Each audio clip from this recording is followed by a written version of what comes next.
Down in the basement where the shadows creep, he's spinning tales that'll make you weep. A swivel chair prophet with a coffee stain tie. Michael Paffner's crystal ball just told another lie. He says it loud like he's breaking the news, but it's a pack attack blues. Whoa, pack attack, pack attack. Lies stack high in your office shack. Whoa, pack attack, pack attack. Your takes hit wrong and they don't bounce back.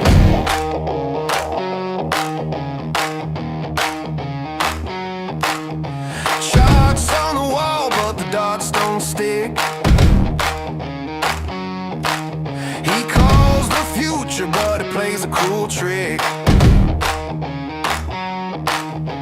Console wars, sales scores, he's got it all planned, but every forecast slips right through his hands. He's the king of the mist, the ruler of a wrong, singing pack attack songs. Oh, pack attack, pack attack. But predictions crumble like a worn-out track. Oh, pack attack, pack attack. Game is roulette and you're betting in black.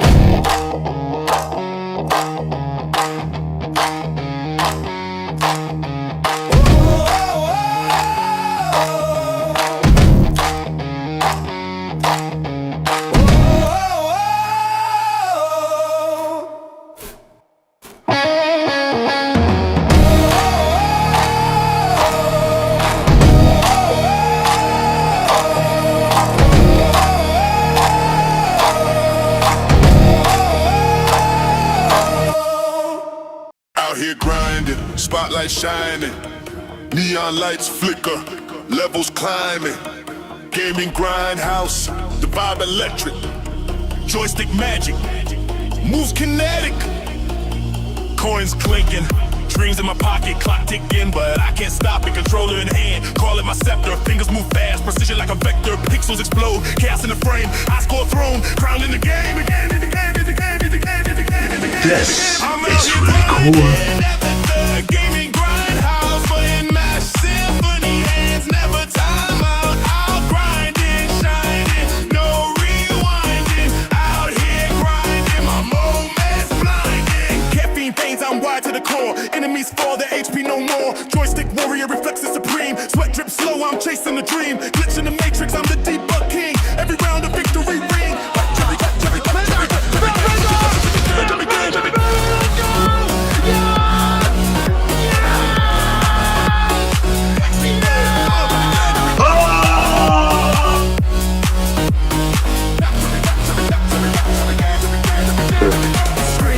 Did we get the win this time?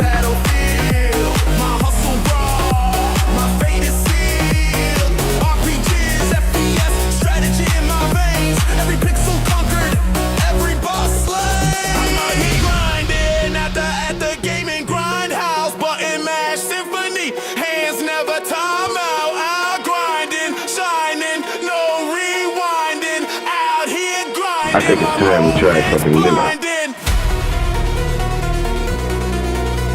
I don't play this game. Enough from me. We're gonna have the games to our talk. This is not worth it. I hope this is not true. But I hope you leave enough room for my fist, because I'm going to ram it into your stomach and break your goddamn spine!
million sparks in the night.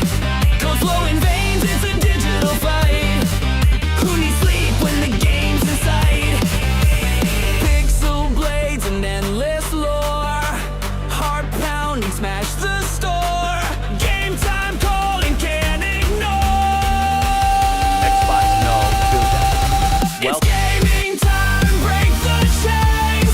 Silk songs cooking through my veins. Crash the window, shatter the pain. Press start and level up again.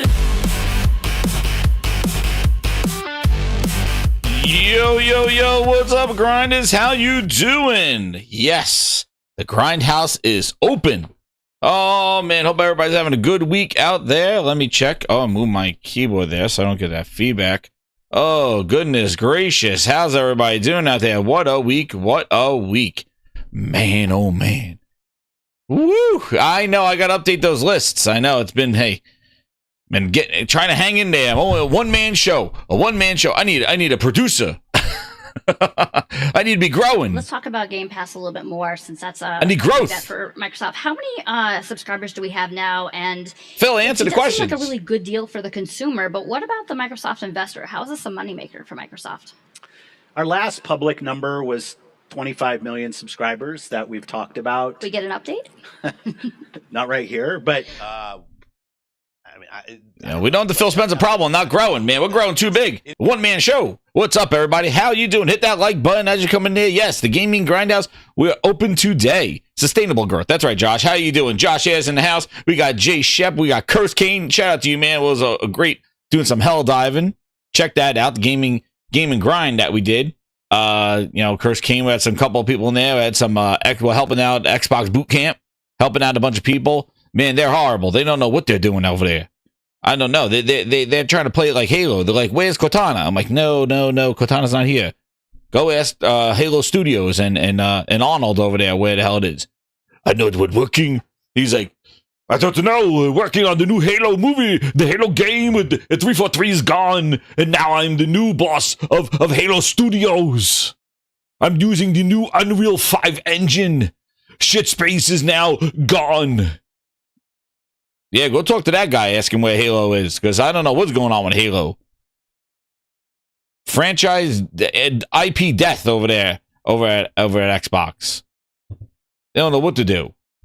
Well, they know what to do. They know not to make people celebrate their IP. That's what they do. What's up, Harlem? How you doing? Andrew Wilkins, Heath Stevens in the house, Ryan. We got Lady Gamer. How you doing? Ron M in the house. Shout out to Ron M. We had Ron M on the Gaming Grind. He was over there hanging out. We had we got Compost Smurf, Donald Cowie, Abba Guchard, Prince Philip in the house. There we go. The prince is here. Albert, we had Albert. I said him already. And who else we got in this place? Harlem PS Gamer. What's up? How you doing? I didn't get my soundboard. Where's my grinds board? There it is. Where's my grinds board going on? In here. Yeah. So today we got a couple of things to talk about. I know there's some little things. I might save them for the Gaming Grindhouse on Monday. We'll see how it goes. But yes, I know Aaron. He knows where to be. So definitely got a couple things. I know we had the State of Play that went on. We'll go over some of the 007 gameplay that was shown at the State of Play. We'll talk about the new. We'll talk about the Perfect Dark, which that one really hit home for me. I couldn't believe that news when that came out earlier in the week. We know that Helldivers is cooking. But we're not going to talk about any sales until we actually see Sakana and the real sales. Like, everybody glazing those balls here as early as possible. And we'll talk a little bit about that. But really, again, it's just glossing over some of these huge issues like this Crystal Dynamics Perfect Dark thing. I'm kind of crazy. This is kind of crazy right now. But yeah, and also what I've been playing. And we got the goal up there, grinders. We got the chat goal up there. The song. I want you to hear the song. The VIPs are gonna get the music. The ultimate grinders will get the music.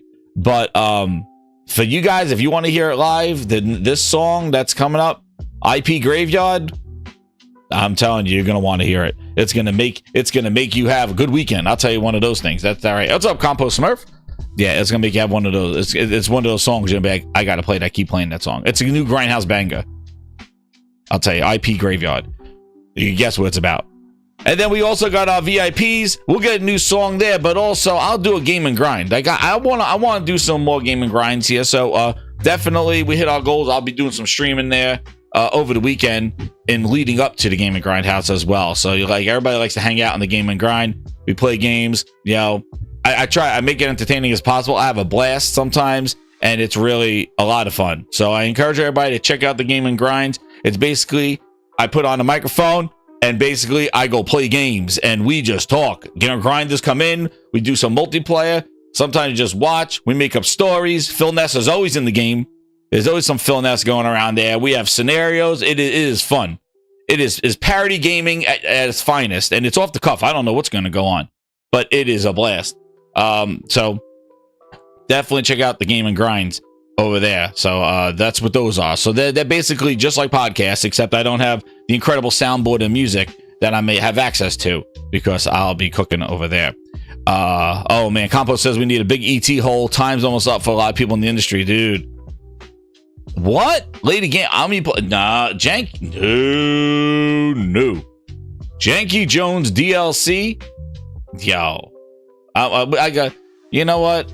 You brought up Janky Jones. We know what happens when you bring up Janky Jones. I play that stream. If you want to go watch me stream Janky Jones, it was almost as many yawns as Hellblade, but Hellblade 2 had the most yawns. But man, Janky Jones. Man, I think that where's that one? I had my Janky Jones. Which one was that one? Was it? Wait, I'll get the Janky Jones. Is this the one? No. There it is. You want to hear some Janky Jones? I got some Janky Jones. Oh man, here's some Janky for you. Hit that like button, grinders. Share it out. Xbox talking big, but the vibe stayed tiny. Flexing Janky Jones, that's the hill they down slimy. PlayStation roster, cinema in a jewel case. Xbox exclusives, man, I can't keep a straight face. Halo Dusty, Forza Rusty. Fables turn to Fables, Fables trust me. They borrowing the sauce, but the flavor's missing. Even with the recipe, they still ain't in the kitchen. Games on Xbox, still they lose the race. PlayStation classics, always set the pace. Borrow the crown, but it don't fit right. Another one. Flexing Janky Jones, bro, not tonight. Don't flex that Janky Jones. Oh yes, we'll talk about that definitely. Oh yeah, the price barrier has been broken. It begins. So hit that like button, grinders. We got some things to talk about, but first we'll just do like what I'm playing. So what I've been playing, as you've seen, I played some Helldivers. I was always throwing that up in there, playing the Helldivers. I did play some Silk Song. I played actually 4 hours. I was playing it all day yesterday. I played it on my handheld. Actually, my it was pretty wild on the handheld. It was awesome. Played that. And you know, I played a little bit of Hollow Knight. I didn't play a lot of it. I wasn't really like chomping at the bit for Silk Song. Like I knew the hype about it, but no, playing it is pretty good. Like it is definitely an awesome game. Like the art style is really cool. The animations are really cool. But it's definitely one of those kind of like graphical side-scrolling Metroidvania type things, and just kind of like it's you know, rogue like kind of like you get you fight some enemies, you could just fall into a boss fight. It's pretty awesome. I think it's pretty good. Like it definitely has my hook. Like just the exploration of like you don't know where to go. Like it's just kind of there's no path. Like you just kind of just go into things. You'll have a boss fight that you probably shouldn't be fighting. So it's definitely $20. Forget about it. Like it's definitely something for the portal, for a handheld. Yo, it is a time kill. Put on some football, play some Silk Song. That's what I was doing. So, but for like breaking the internet and breaking hey, I don't see it for the hype for it there. Like it's definitely like akin of those type of games, like an Ori, like those kind of very artsy type 2D Metroidvania games. So it's nothing that's revolutionary changing, but it does have really cool art effects and it's not bad. Hey, Aaron is here. Hey, Aaron. He's just upset that Silk Song is it on the Switch? Aaron right now. Is it on the Switch? I don't know. It does run amazing. It's running like 200 frames. It's running like my max resolution on my MSI Claw. Like the max resolution and frame rate. Doesn't have a lot of like graphical settings at all. It's just sort of like resolution and effects. Turn it up. That's about it. Like there's no kind of any kind of like graphical settings or anything like that on it. Really, it's very simple, very simplified there as well. Played a little bit of Gears. Jumped into there, do some multiplayer. Always running around doing that stuff.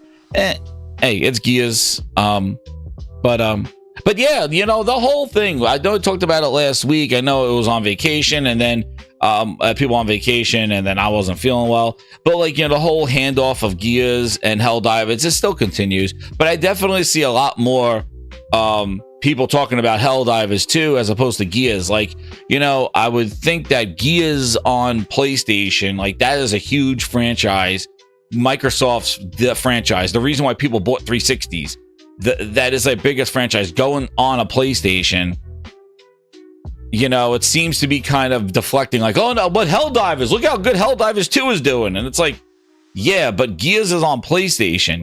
That is a really big moment. That is like Sonic and Mario at the Olympics. Like that's just like, that's pretty big. But I just see a lot of everybody focus on Helldivers, and it seems like everybody be playing that. So, but Helldivers is doing incredibly well, as it should. Like, they both are great games. Like, great games going to other platforms. It's great, and it is what it is. But I say it again, Gears on PlayStation, I like to see where that sits because, I don't see a lot of media talking about how well Gears is doing on PlayStation. I see a lot of the Helldivers talk on but what I don't see, grinders, hit that like button. What I don't see is I don't see a lot of the PlayStation Trojan horse of Helldivers 2 and how PlayStation is the top publisher on Xbox. I felt like we were dominated by that talk when Xbox was the top publisher on PlayStation and Forza Horizon was selling. It was like celebrating Xbox like they did something incredible. But I don't see anybody rolling around going PlayStation the top publisher on Xbox with Helldivers 2, and people celebrating in the streets, going the PlayStation Trojan horse. Helldivers, do you see? I don't see it. Funny. It's funny perspective wise how it is, right? Yeah. Maybe I should name this show like the PlayStation Trojan horse, Helldivers. That's it. That's PlayStation's secret, is to give you the great games, have them buy them so that they buy PlayStations. Who the hell knows, right? But yeah, you can't. All I saw when these games are on PlayStation was a celebration in the Xbox camp about how these games are selling. And now it's just like, there's no, where's I guess that's the PlayStation Trojan horse, man. Everybody be Trojan horse and everybody. I don't know. It is crazy in these streets though. But yeah, I don't see anybody doing that. But again, I think it's kind of strange that we don't see the fallout of like, the handoff of everything, which was very coordinated effort, right? A very coordinated effort between the both of them, shaking hands and then them having that showdown last week, just kind of crossing the streams there. And but it's been a lot more Helldivers talk than Gears, which I'm surprised because Gears is a huge franchise. But it could be akin to how poorly Microsoft handled Gears, that the franchise really needs more oomph. And maybe E-Day brings that back. I mentioned this a lot of times as a huge Xbox fan of all this IP.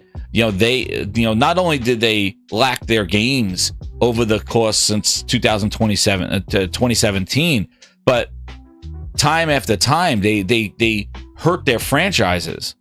They hurt. What's up, Taran?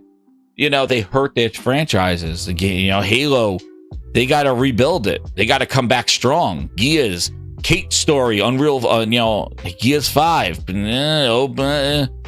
Crackdown. Like, nobody's chomping at the bit for these franchises in the sense of what they used to be, because Microsoft has really not done great with the sequels, especially in the last generation and leading into this one. Like, they really put little black eyes on their premier franchises. What's up, Gordo? How you doing? Hit that like button, grinder. Share it out. Check out the Gaming Grindhouse. Let them know we're here. Where are the Black Myth numbers, Hosho? Dude, they were there's no Black there's no Black Myth number. The Black Myth, you mean they cried for it. They wanted the game.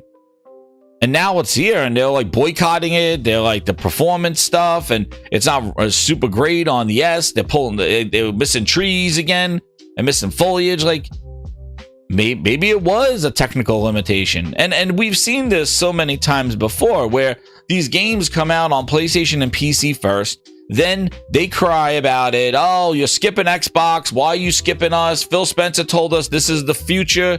Everybody should be everywhere. Why? Your game will sell so much better. Final Fantasy 16 was another one. Put it on our platform. A year goes by.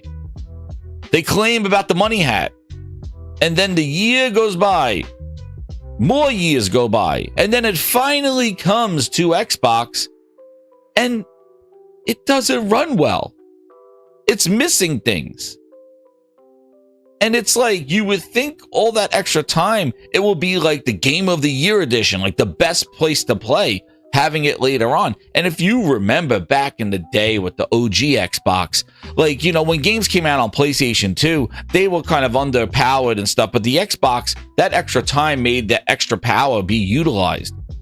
And you would get, like, you know, when GTA and stuff came over to finally the Xbox, it was delayed, but you did get the Xbox power of the OG Xbox. And you don't see that here. You see the reverse. You see games not coming out on Xbox, and then when they come out, they get ported over. They're not up to speed. They're not like PlayStation 5 games enhanced for Xbox Series X. It's not. They're worse. I don't get it. Same thing. Ghostwire Tokyo. They own the studio of Bethesda. They own them. Tango Gameworks. Those games came out after, and worse ray tracing on the Xbox version. They own them. What's the excuse? They own them. They spent $7 billion to own them, and still the year later port sucks. I don't get it. Helldivers got the glaze. You saw the glaze, right? What's up, Liquid Data? Member of 27 months. He goes, yo, I'm just waiting for Battlefield 6. Yo, hell yeah. October's too far away, Liquid Data. October is too far away. Even the Helldivers stuff, like Sony, what is going on with Nixus? With Nixus, they brought an Xbox glaze over there. They must have the PlayStation ninjas. I don't know what's going on over there. But there's like a whole Helldivers Xbox, like a triple glaze on the videos on the Helldivers. I don't know what it is. Graphical glitches. What is this? This is what I mean. The Series X version should be even better than the PS5 version. It's more powerful, more Phil Spencer flops. But we see this constantly. These games skip Xbox. They go to PlayStation. People cry and whine. They finally bring them to Xbox, and they got the glaze on them. They got a friggin' glaze. Not optimized. Fix it. I'm boycotting this. Like, I don't know. It's a real life glaze. I don't know. So this is what we see. Final Fantasy 16 is another one. You know? Juicy, glaze, double glazed blackberries on top of There's a glaze. Foggy Divers. Phil, what's going on? Where's Dusty been to ask the hard questions?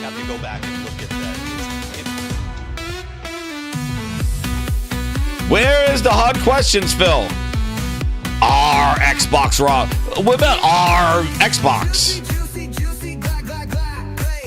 You gave Helldivers 2 a glaze. What is this?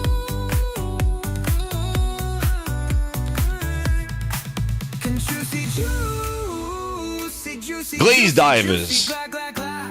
Glaze, double glazed blackberries on top of Janky Jones. Pancakes, shake my head, Xbox marketing. I don't get it. But we've seen this time and time again, and the extra time. And I don't know if it is the Series S. I'm sure it is. I'm sure it's something. The devs say it, but nobody wants to hear it. Everybody's like, no. Money hat. Sony money hat. And again, Digital Foundry went through it. They're flabbergasted, bamboozled, run amok, curious, uncertain, bedazzled. Cloud gaming. They need the Xbox ninjas on this one, but it's a PlayStation game. I think PlayStation sent over a couple of guys. They're like, we got some leftover ninjas here with a couple of teeth. Let's send them over and work on the Helldivers port. Okay. The Xbox ninjas beat the PlayStation ninjas. We have a full set of teeth between the four of us. Let's get that Helldivers port working. Yippee. Hey, man. I don't know what's going on, but we've seen this time and time again. These ports come over to Xbox and they're not cooking. They're not cooking here. What is this? In the world with over 450 here in the Xbox booth. I'm calling from the Microsoft. I don't know what's going on over there. But yeah. But let's get into I can't see shit. Yeah, I can't see shit, Captain. He's like, it's like, Helldivers on Xbox. We ain't found shit. Yo, look at the stratagems. We ain't found shit. I can't see through the fog on Xbox. Somebody fix this. Yo, do you see those rare pickups? We ain't found shit. Oh, man, he ain't found anything. Arrowhead got to do better than that, man. Arrowhead got to do better than that. Again, I don't know. I don't know. But talking about something that got, again, skipped over. It was like a fart in the wind. Perfect Dark Grinders. It gets worse. It gets worse. Just when you think you beat it down. Just when you think Joanna is done, Xbox shut down the initiative. They shut down the studio. They seized the coffee machines. The booty said, I'm taking back my espressos. They shut them down. Even the perfect help in Crystal Dynamics, known for incredible bootleg Avengers with Times Square Spider-Man and Times Square Iron Man. Crystal Dynamics just can't get it the right way with the bootleg Avengers. Helping Perfect Dark, which, according to Bootylicious, this was normal. It's always normal when an Xbox studio built from the ground up with Daryl Gallagher and Drew Murray playing games. When Drew Murray leaves, says, I'm working on Spider-Man. It's pretty natural to have a studio created first party and then go get Crystal Dynamics and say, help us. Help.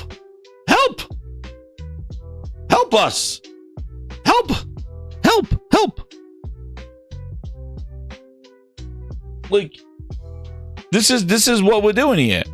And then when Booty's like, don't take this as that we're in trouble, everything is fine, this is typical. It's typical that we have a first-party studio getting help from a third-party, Crystal Dynamics, known for bootleg Avengers, and introducing Times Square Spider-Man. This is normal. This is completely normal. Nothing to see here, sir. Nothing to see here. And everybody's like, it's fine. Stop fear-mongering.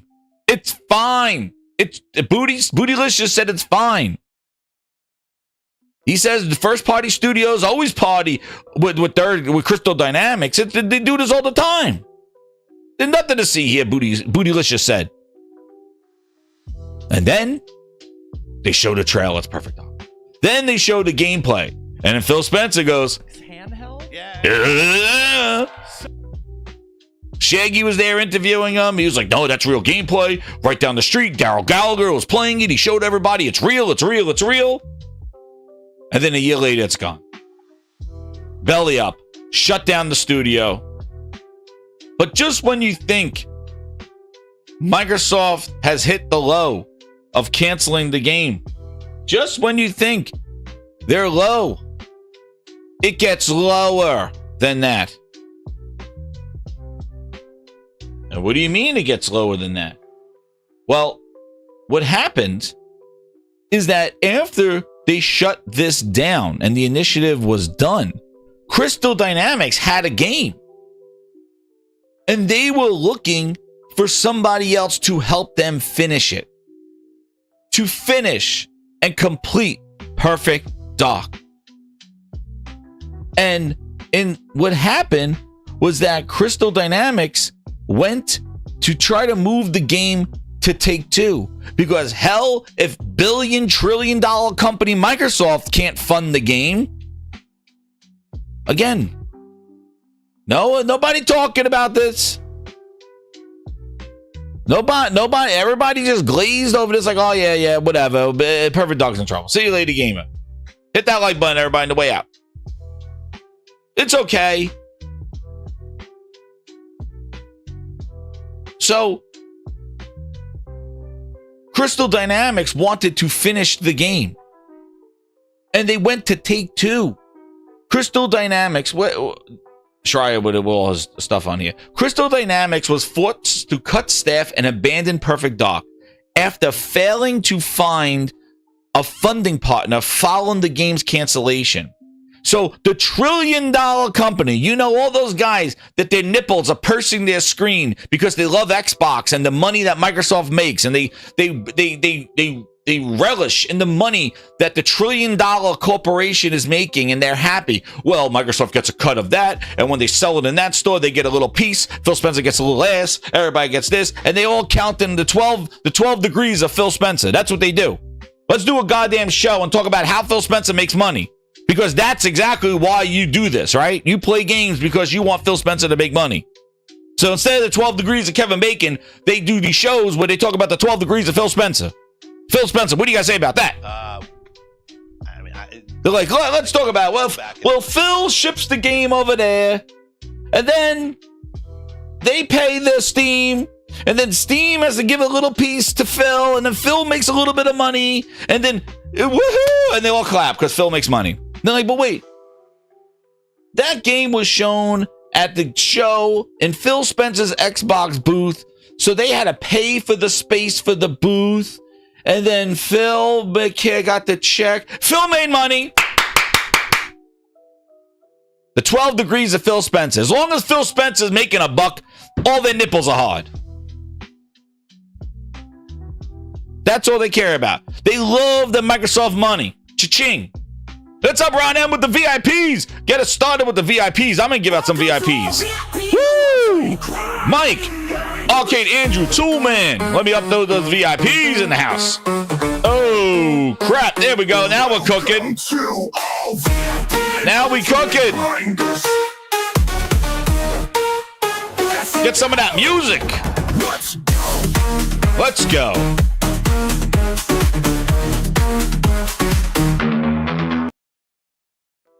But all that money that Microsoft has, all the money, the trillions of dollars, they love it. They love it. They left Crystal Dynamics high and dry with this game. And Crystal Dynamics went to go find somebody to fund the game of an IP that's owned by Microsoft, and Microsoft built a studio for, and asked Crystal Dynamics to help. The initiative is gone. And Crystal Dynamics went looking so they didn't have to fire people. Like, we're working on this game. Can somebody fund this project so we don't have to lay off the staff that's working on Perfect Dark? Microsoft just pulled the rug from underneath us in July with Perfect Dark, saying like, yep, the initiative is no more. And Crystal Dynamics was left there with this IP. So they went to Take-Two to ask them to purchase the game from Microsoft so that Crystal Dynamics can continue to make it.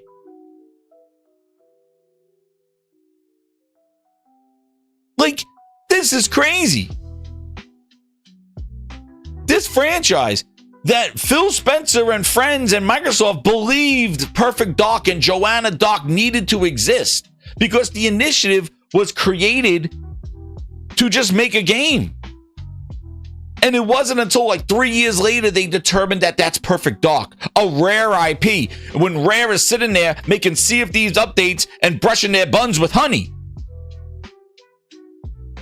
Instead of making Rare do Perfect Dark, they got the initiative and said, you're going to work on Rare IP. They built a studio and said, of all the games that they could make, they dug Perfect Dark out that nobody's done with for 20 years and said, the initiative, brand new studio, sunsets on Santa Monica Beach. We want you to resurrect Joanna Dark and use the skills from Tomb Raider.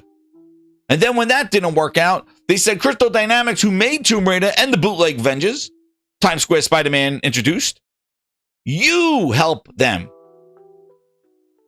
Microsoft believes so much in this IP, they built a brand new studio and made them work on Perfect Dark. But they believe in it so much that when Crystal Dynamics was ready to continue Joanna Dark's story, and they were looking for Take-Two to fund the game so they don't have to lay off their staff and buy the game from Microsoft, the trillion-dollar company said, nah, it's all right. Just let it die. Let it die. And then Crystal Dynamics had to lay off the staff, and now Perfect Dark is really, really, really dead. Crystal Dynamics laid off an unspecified number of staff last week, although the company didn't explain why after negotiations with multiple parties, including Take-Two, were unsuccessful.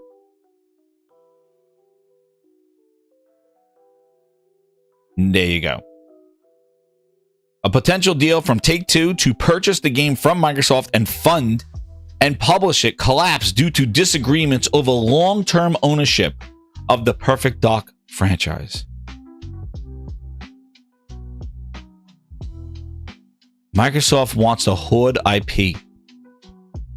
Remember what the guy said when he said when Patrick Klepek, when he did his thing, says Microsoft is hoarding. Put a capital H in hoarder. Hoarding IP so that whenever they need a little glaze, they could tease it back. And they're sitting on all this IP and they're just hoarding it up. Instead of letting the game happen, they already showed it. They worried about their long-term ownership of Perfect Dark because maybe they may... What are you doing about it? Long-term, they're worried about it. You weren't worried about it enough to continue her story, to continue it. You weren't worried about Hi-Fi Rush franchise and what that potential is, and you wouldn't even get them to do a sequel. Like, this is friggin' ridiculous. And this is one of my favorite franchises, man. Perfect Dark and Halo, man, and it was from like Perfect Dark, man. I told you when I bought that game, I bought the power, I bought the expansion pack, and I bought Visine because I stayed up all night, eyes bloodshot, playing Perfect Dark. I went to fan sites waiting for that game, man. During work hours, I was just looking at all the weapons and all the crazy stuff, the laptop gun, and Perfect Dark was special. It was one of the big reasons why Rare was so huge. That and Conker. And I thought when Microsoft owned Rare that we would those franchises would live on. And they have been nothing but dead. And what's so sad about it is that the opportunity to bring this game back, they trillion-dollar company didn't even want to continue this game. Crystal Dynamics wanted to continue working on it. And what's crazy is that it really shows what the different, like, oh, they're just helping out. Crystal Dynamics was leading this thing. The initiative was like they were eating, drinking coffee. and chilling in rooms, man. The initiative. Like Crystal Dynamics basically made this because like you would think when the initiative went under or Microsoft pulled the plug on the initiative that Perfect Dark would just be a nothing burger, right? But the fact that Crystal Dynamics had staffing and was still trying to get this game funded really shows you how much of Perfect Dark was being developed by Crystal Dynamics and not the initiative. But again, nobody wants to focus on this. If you're an Xbox fan, franchises like this not happening are gut punches. And the fact that they were willing to try to get this to work and Microsoft couldn't come to an agreement to get this, and they're worried about long-term ownership. They got enough IP. They have Doom, Call of Duty. They got all enough. Really? You gutted Rare. You told Rare not to make anything except CFDs, updates, and honey. That's it. It's not like you're staffing up Rare to make another game. You gutted them too.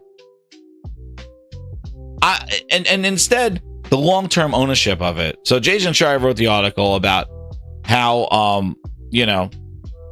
Embracer, Xbox, Take-Two all declined to comment. They're not commenting.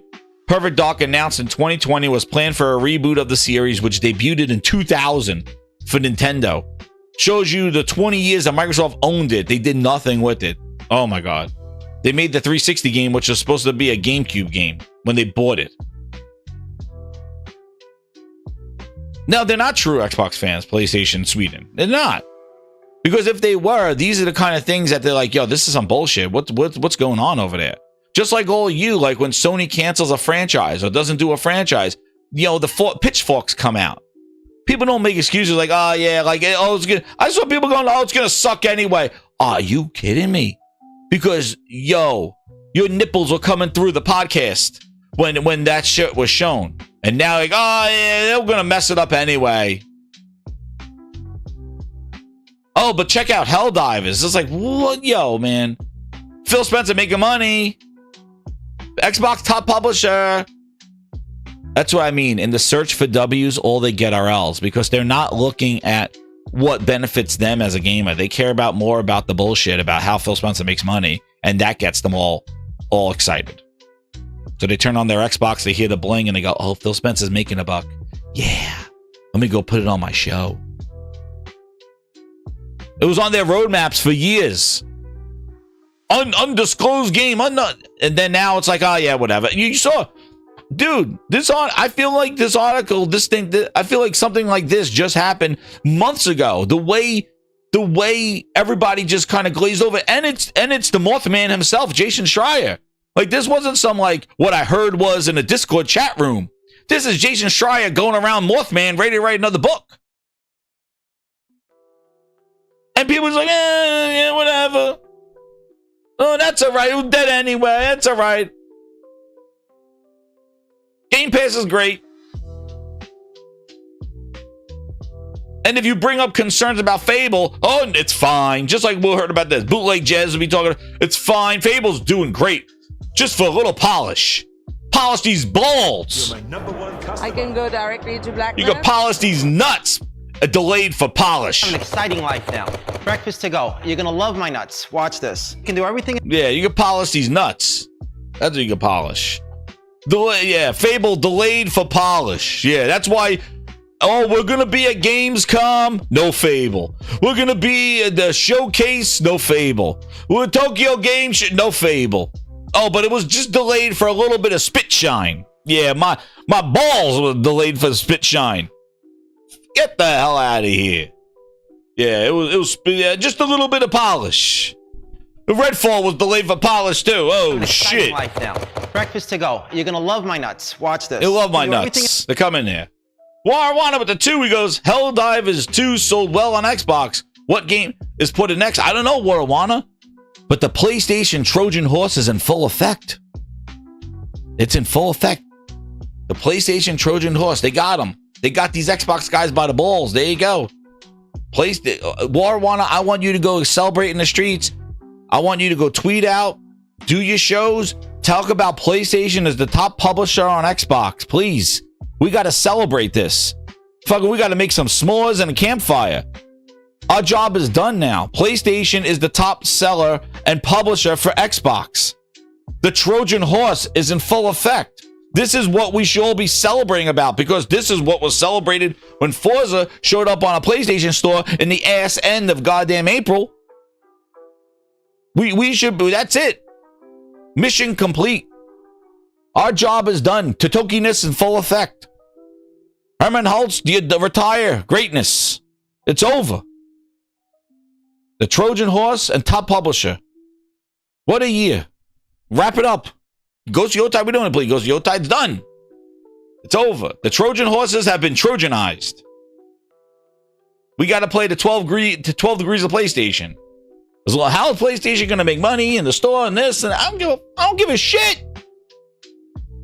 All I care about is that Perfect Dark is done. They ET'd her. They ET'd Joanna Dark. And Microsoft, the $1 trillion company, wasn't willing to let Take-Two help out Crystal Dynamics to finish the game because they were worried about ownership. And so Crystal Dynamics had to fire the remaining staff. Incredible. Last year, Xbox announced plans to shut down Tango Gameworks, make her a Hi-Fi Rush. And then Crafton said, we want them. And now they're making it for PlayStation. Wonderful. But that news got glazed over. And canceling Perfect Dark. Insane.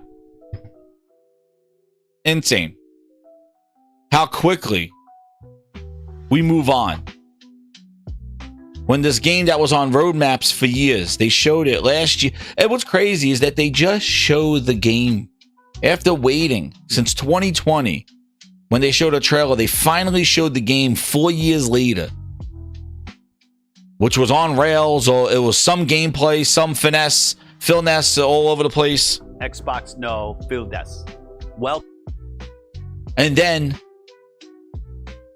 right when they show it, they gut it. Insane. Insane.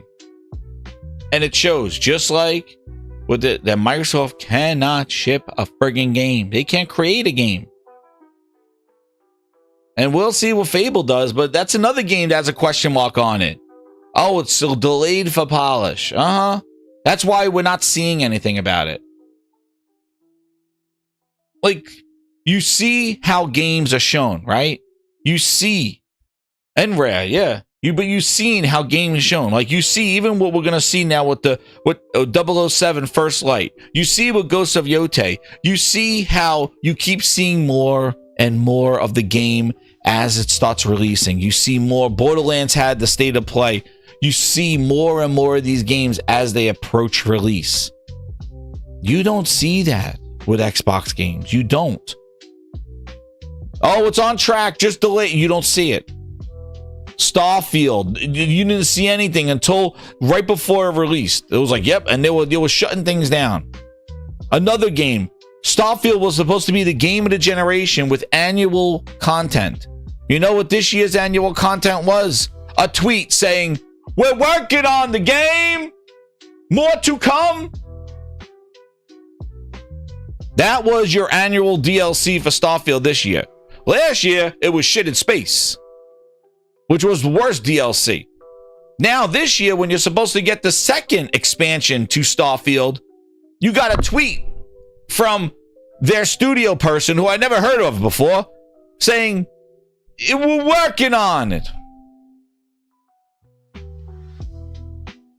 That's what you got. There's your content. I wonder if that's in a season pass. That you tweet from a game director telling you that they're working on it. Is that part of my season pass? Is that the special edition? I get a tweet every year telling me they're working on it. Dude, right? That's what it was. It was a Starfield DLC director. What did he say? Did he have anything to show? What did he say? Wait, it was in 2025. It was supposed to be annualized content, they said. There it is.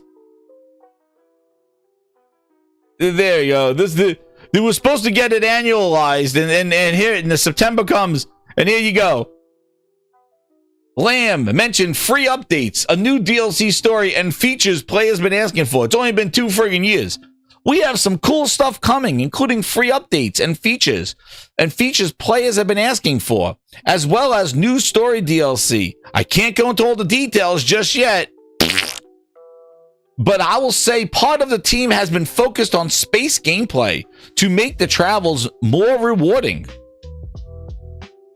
You think?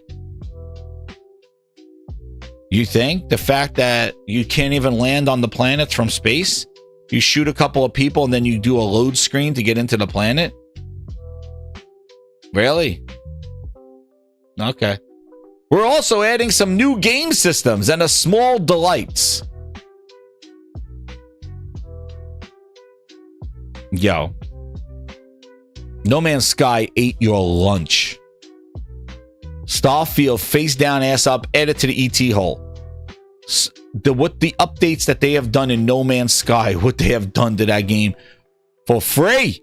Not no paid DLC story that you tried to do shit at space last year. And this year, when we're supposed to be getting DLC now because it's the year anniversary, every year was supposed to be an expansion. We got Bozo Lamb over here. We're working on it. We're working on it. That's what he got. We're working on it. I wonder if that was part of the season pass. I wonder if you pre-ordered that. Meanwhile, No Man's Sky just comes out there and cooks. Free updates. No paid DLC story content, dude. They got people free. They're skydiving in black holes. Which, by the way, I gotta play some No Man's Sky. I want this up deal. It is crazy what they're doing. And they're making a new game while throwing all this stuff into this game. And what's so smart is what I think they're doing is that they're kind of testing out mechanics and things in No Man's Sky that they want to maybe use in their new game. So they're basically adding that stuff to it. And in VR. And you got a tweet from them. Because again, we're up to the year anniversary of Starfield. The third year. Every year was supposed to be... hold on.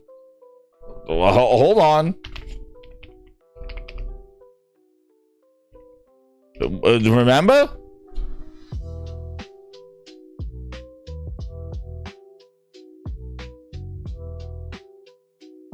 Look.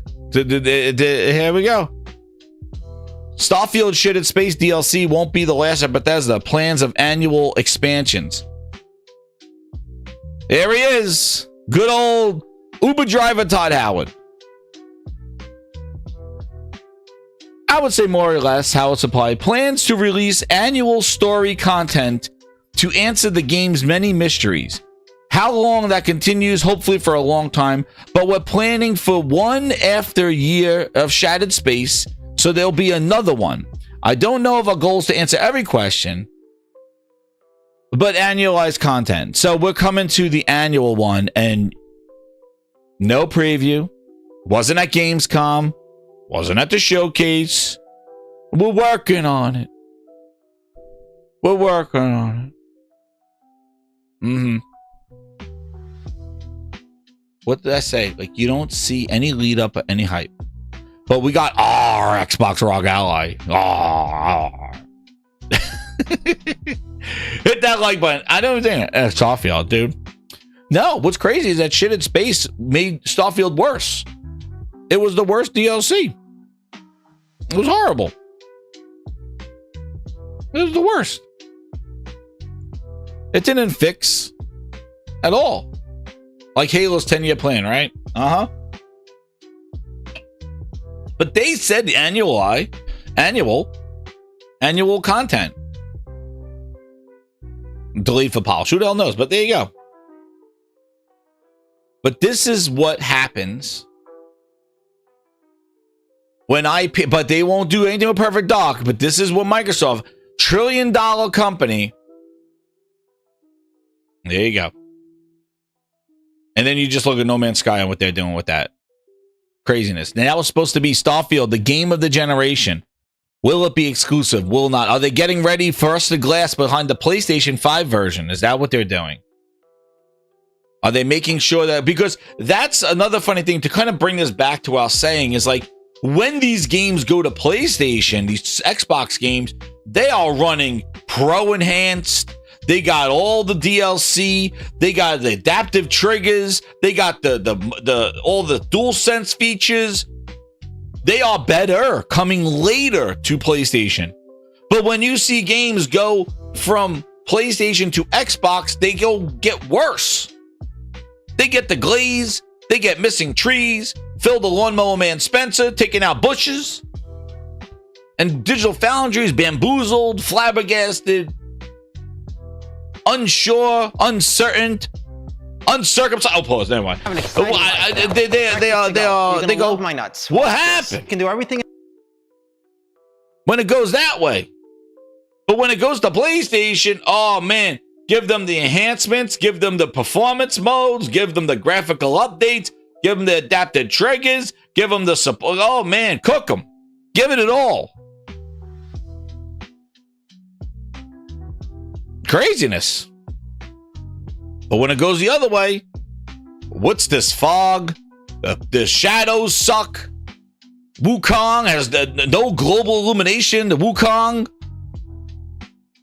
It's like, yeah, we just turned off the lights for because it's like it's worse. The trees are not coming in. The pop up. Look at the tree. Oh man, you know what? A guaranteed thing. If you like stop motion, you get a Series S. Because one of the biggest things I've seen on the Series S is that the trees don't blow in the wind. Yep, static trees. They're like, nope, that is the Halo tree box. That is the Halo trees. We need some pipe cleaner trees. That's what the Series S is for. Because we don't want the trees can't sway in the wind. Nope, too much memory. Static trees. And Digital Foundry is like, huh? All I know is Microsoft keeps them working with all the horse shit. Digital Foundry can't just be like, hey, yeah, it's better. All right, guys, move on. Nope, it's got to be like, what's this glaze? Why is there fog? Where's the trees? Why is there a bush missing? Where's the global illumination? Where are the lights? Where are the shadows? We got to let them know. Digital Foundry is like, thanks for keeping us in business.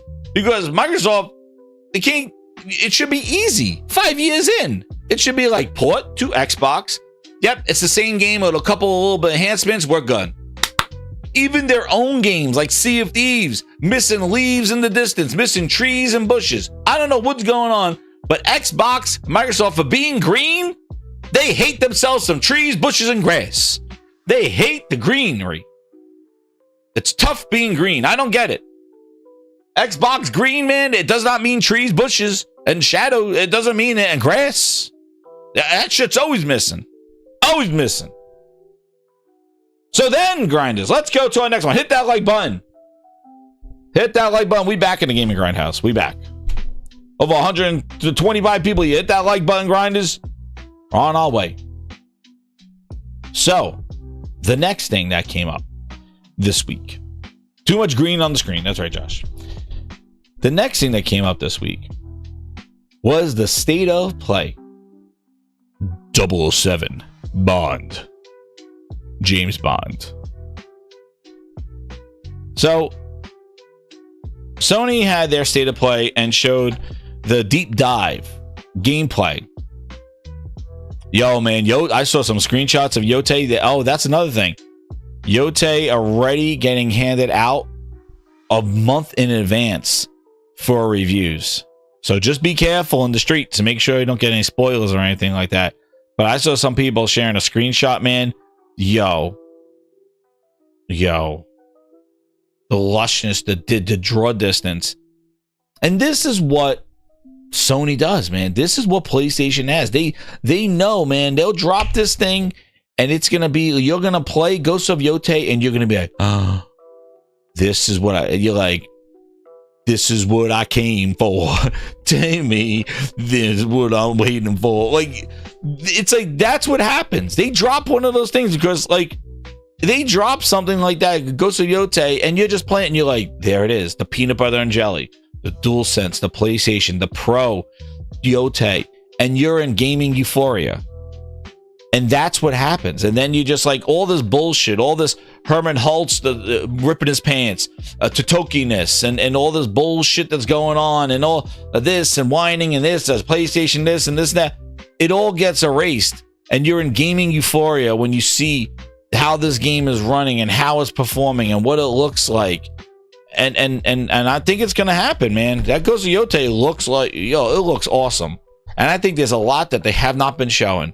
And I'm all for it, man. Those screenshots, what they're showing, man, woo, it looks crazy. I can get lost in that world, man. Oh, he always gets it, Andrew. He always gets it. But this game got shown. So first, I want to talk about the good stuff, and then I'll talk about some of the things that I didn't care for. First off, I like this way of showing games. I don't need to see the devs talking. I don't need to see what they have in their lunchroom. I don't need to know a bunch of people who's smiling at a computer screen drawing assets. I don't need any of this shit. Just let the game do the talking. Just show the game and go, right? And I have to commend them. This is how you do it. Just let it run. And then after, let's talk about what you saw and what you did. And I think that was really good. Very effective way. I wish we get more of this when people show games. Just show it. So that's why, some of the things, everybody talking about some of the negatives there, I know that's probably why they don't do it as much, but I really no, I did not get the token beta. Sony don't give a shit about my email. I don't know what it is. There's something going on, but my email does not like PlayStation. Even when I buy stuff from the PlayStation Store, like when I pre-ordered the PlayStation 5, when I pre-ordered the VR, when I got the PlayStation controller, when I order stuff, PlayStation doesn't even send me an email to say that it's shipping anything. I don't know who's blocking it. I don't know if it's spam. I don't know what's going on. So I'm never going to get it. But anyway, that's a side story. PlayStation email does not like my email. They block it. I don't know why. I ordered another one just in case. I remember that's why I got 2 PlayStations, because I ordered one from PlayStation. I'm like, I think I got it. It says I got it, but I never got an email that it shipped. So then I wound up getting another one, and then they showed up. I'm like, well, thanks, PlayStation. You didn't even tell me you shipped it. Everybody's like, I got my shipping email from PlayStation. It's on its way. I'm like, let me go check my email. And I'm like, let me check my email. See if I got a shipping email too. And I'm like, We ain't found shit. Nope. No email for me. And then all of a sudden it just shows up at my house. And it just shows up. And I'm like, what the hell? So back to this. So commend them on this one. So let's let it run. And I'll skip around on here. I'm not going to watch the whole thing. But I have to say, overall, I like the dynamic environments, the unchartedness of some of it, with the with some of the action sequences. I did like that. I thought that was really cool. It definitely, the explosions, the destruction, it looked good in that aspect of it. They try to do this Uncharted thing, and I liking it. So it looks like a bit of Uncharted mixed with Hitman and kind of put together. So I think that's was what I got from it. However, the beginning part. So this is where I say the environments look awesome. I keep with the good stuff. The environments look great. The character models, but the environments look great. The interaction with the environments, with the gun shooting, and the dynamic of going from when you'll see, and I'm sure if you have seen it already, going from like the car to the airport, to fight on the plane, to the skydiving, like that whole sequence and stuff is really cool. And I'm interested in it. I like it. One of the biggest things that people criticized of it was the frame rates of it. Like there was a lot of frame rate stutters and stuff, especially during the chase scenes and during the explosions that show up. My thing, and again, I'm not a huge Bond. I love 007, GoldenEye. I like the Sean Connery Bonds. I play, I like the the Solstice, like the other ones, the Casino Royale. That was awesome. So I watched some of them. I'm not like diehard, watch all the Bonds and all that other stuff. Pierce Brosnan Bonds, stuff like that. But like, when they first showed this part, I was like, man, this looks very Hitman. Like it looks like Hitman. You see all the NPCs, you see all the stuff going on, the walk, the stuff that he's doing. It's very Hitman, which is great. Hitman's a great game, but it does remind me of Hitman. Like just walking around these incredible lush environments, the NPCs are there. But the one thing that Hitman has is like as you're walking around, everything's lighting up. Like you could interact and do some crazy stuff. This does seem a little more funneled on like sneak in this way. Like I don't know if there's the openness of Hitman where like you could just get in there. And my thing here, like this whole thing, infiltrate the hotel. Like really, Bond will just walk up to the front and the guy will be like, "Where's your pass?" And he'll be like, "Oh, I don't have one." Like he won't have like a fake pass or anything like that. Like he has to do this other stuff, this Hitman stuff, like turn on the sprinkler, detract the person, climb in the front with the daytime. Nobody notices him. So it's definitely trying to get this kind of infiltration in there, but I felt like they should have made more to Bond and not Hitman. And the thing about Hitman is that Hitman does have a lot, like you could like talk to people, like you could do a lot more in Hitman, and I don't see a lot in here. Like it was just kind of a couple of things. Like, is there other ways of getting in there? So Sergey says that in the but this is what I mean, Sergey. In the interview, they said there'll be more interactions similar to Hitman, but they didn't show. Like, this is what I mean. When they talk the talk, well, there'll be some missions where you can do different things. Well, you didn't do that here. You know what I mean? I don't see a lot of prompts showing up here of him like, oh, I can knock the sign over, I could push the guy over, or I could slap somebody, or I could put something in somebody's pocket and let it like burn and something and cause a distraction. No, it's very deliberate, and I know this is the first mission, but they didn't show that openness in this. That's all I'm saying. So if they're gonna do it, that's great. Later on, maybe this is more of the tutorial. It is the first mission, so we'll give them that. But definitely the question marks and stuff, it's very Hitman right here. And I think the one thing though with this is that it was and the frame rate, yes, yeah, it's like, yeah, hiding in bushes, like Bond going through trees, like would really Bond, I don't know. I know, just remake GoldenEye. Like, would Bond really be doing hiding through the? Well, those are some big ass plans, And then yeah. So this part of it, I wasn't too much of a fan. I'm like, let me just play Hitman. It does look like Tom Holland. Everybody looks like Tom Holland.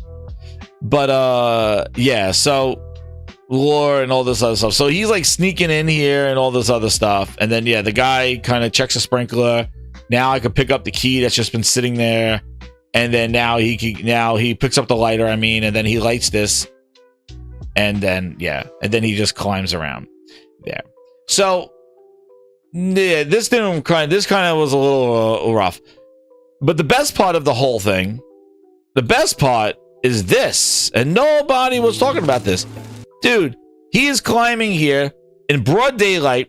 Nobody sees him, and then he just jumps through the window. And everybody's okay with that. Nobody goes, who the hell's this guy that just jumped in the window? There's a whole ass security in the front, and this man just jumped through the window, and he says, I jumped through the window, and he tells him a good line. Janky James. Oh shit, Janky James. Actually, he has better animations than Janky Jones. Watch this. This is the funniest part to me. I'm not really like person. No, but Ken Banks, penetration tester. I need to. Who? Have an exciting life now. Breakfast to go. I need an explanation. What is a penetrator tester? Pause. I don't know what that is. But everybody seemed to be okay with it. Gate crashing a black tie event. Haven't done that since final year.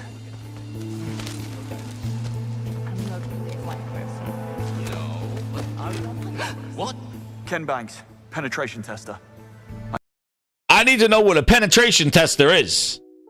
Pause. I can go directly to blackness. I don't know what that is. But apparently everybody was okay with him saying he's penetrating testing. Event. It's a British thing. I don't know. Let me hear it again. What? Ken Banks, penetration tester. I need to have a stern word with your manager. Good to have you on the team. He just jumped through the window and said he's penetrating. Pause. I don't know what was going on, but that's what happened there. And he was like, "Oh shit, here we go, Mr. B. It's a security term." Oh shit! An exciting life now. I don't know. Like, I'd have to go. It's a British thing, okay? Like spotted dick, I guess, right? Like that's a dessert. So we got the penetrator and the spotted dick pose, right? That's a British thing, I guess. All I know is that everybody was happy with the penetration. Nobody questioned it.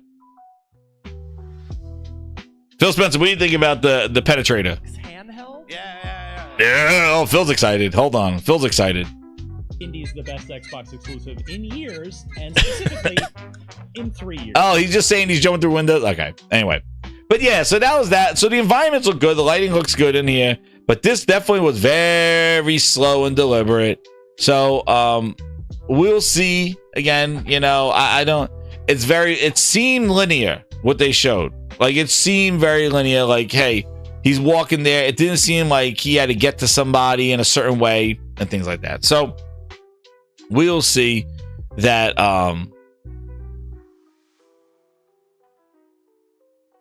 Yeah, I thought it started very slow. Oh shit, Nick, no, not like this. He can lie to certain employees and stuff like that. Okay. Well, the interview. I'm going based on what the gameplay. But again, it's the talking and you know, show that he could lie. Show that my thing is, if there is variety and things like that, like show that he could go this way, he could go that way, he could talk to this person. Like, I don't see a lot of prompts. Like, you know, if there was a lot of prompts showing up, like I could talk to this person, I could lie, I could take this person, like as he's walking by, if I saw prompts, then be like, oh wow, I could go there, I could talk to that person. So that's what I'm saying. Like, I don't see the prompts, I just see him walking through doing the single prompt. So maybe they could have showed the prompts to say that there's that variety and you know, within the mission, because it looks like he's just walking straight to the mission point of what he needed to do, you know, on that thing. So apparently in the interview that they said there's a lot of things that they can do, and I guess those are people that he could talk to, I guess. So like those are people he could interview. Search the hotel for the blonde man. So investigate. So those are certain people he could talk to do it. But yeah, it is a little Agent 47. But the whole incredible thing is the sandbox of Hitman. And yeah, I didn't see it when I saw that. But if they said it's in there, we'll see when it comes out. Again, it's coming out in March. But this was very slow paced in the sense of here, and I didn't get the feel. See, like inevitably, now we get to the car chase. So they kind of glossed over that whole, like, what else would happen in that mission, and now he is going in this car scene. And honestly, I wasn't feeling the car scene at all. This car chase did not feel like a car chase. It felt very slow, very linear, not very dynamic, with a lot of stuff going on. Like, it wasn't a very exciting car chase. It wasn't even like the person you were chasing, you even see them and could like smash into them or do like that. Like, it seems like you have to keep this pace with them. You know, like it looks like this is all just like you're just holding the right trigger and navigating in a line. So yeah, and this is where the frame rate was kind of rough there. But yeah, I don't know. I don't know if you have to keep the distance. Can you crash into him earlier? Can you ram him off the road? And yeah, I didn't get that. And I guess can you follow them that way and guess and do the shortcut? It was a very slow pace. It wasn't very you know. Yeah, when you see like, oh my God, when you see some of those car chases and stuff like that, like it was crazy. This was very it does look like Driver though. Somebody said it looked like Driver. Driver's one of my favorite. I love Driver. But that was really cool. Driver was fun. It does, Sergey. It does remind me of Driver. And look at the Vista. Like it looks good. But yeah, hopefully to get the performance up there. But I just didn't, and then again, you know, maybe without the HUD and all that stuff, it says pursue 009.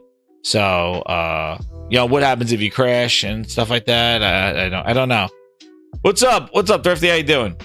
But yeah, I was not feeling this like exciting supercar chase that was going on. And I'm like the person that you're chasing, and then it stops right there. It's like, yo, you should be bumping into him, knocking him in there. Like, I don't know. This was not a huge selling point there for me, this part here. And I think for a lot of people, this driving sequence, this chase didn't feel like a chase. See, it's very slow. It seems like it's slowing you down so you don't catch up to him. That's what it looks like. Like as you're going through it, it looks like it's deliberately like kind of slowing you down so that you don't go up there and ram them and smash them. Pause. Like you have to go through these things. That's what it sounded like. Now we're talking. This part was crazy too. The tunnel, like it's just like this part. Like you got this crazy music playing, and you're like,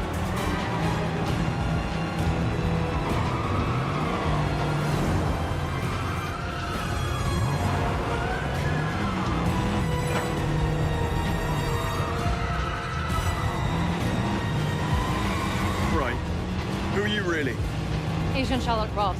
I'm with the DGSE. That's French intelligence. James Bond, MI6. Yes, I figured as much. What's your Amazon money? Micah didn't spend his fugitive years on a golf course. That's what you think. DGSE has been hunting him for a long time. This is the closest we've ever gotten, and I'm not letting him slip through my fingers now. Sounds like he's like cruising. How about we burn that bridge? This is like for the motorsport. The music is all like hyped up and dramatic, and it's just like, yeah, he's just cruising the streets. There, pull over. So, yeah, so right up to here, I was like kind of like, ugh, like, yo, where's the action? So then this is when it got good. Like, and again, the environments look great. Like, I did like the environments, and the shooting looks pretty tight too. Red barrels all over the place. Very red barrels all over the place. Shoot for effect. Yeah, I don't know, TRs. I don't know how that happened. But yeah, like shoot red barrels for effect. Like, I don't know. Like, again, like those barrels are just like, yep. So they stood out very much. Like very, you know, and I know we always shoot red barrels, but they're all over the place. And they're very red. In the sense, that right there was a little bit of that was this animation right here. This is definitely some Janky Jones right here. Indy's the best Xbox exclusive. This was a Janky Jones throw. Janky James. 3 years. This was a Janky James right here. We have a Janky James right here.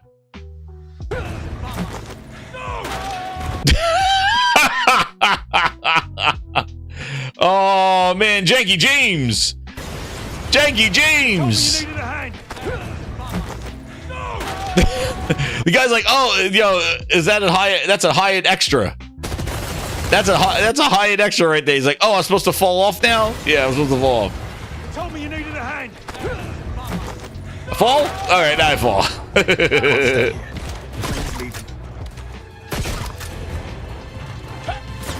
That was kind of crazy too. Like when he shoots this guy. When he shoots this guy, the guy like death animation has him look like he's still walking down the stairs. Watch this guy with the shotgun. He looks like he's still walking, but he's dead. Watch. He's still going up, down the stairs. And there's some jumping. Right behind you.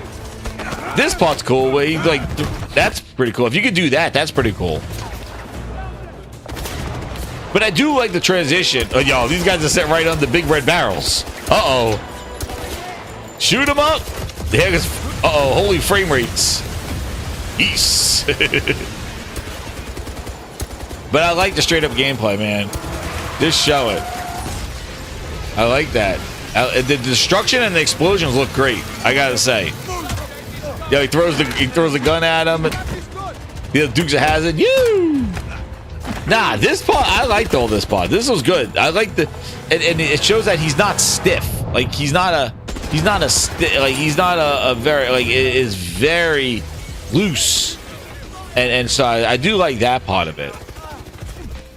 I do like that part that is very he has cover mechanics, the fire effects, the explosions, and then now it just goes all to hell. Like it's just crazy the stuff that he's doing, man.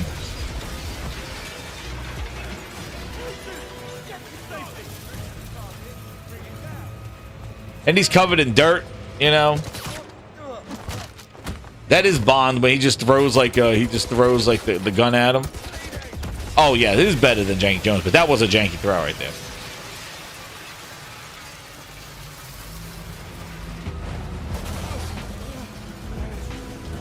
Now, this part reminded me a little bit of Just Cause, which I love. Just Cause 4, man. Oh, I love that game. That game was so much fun.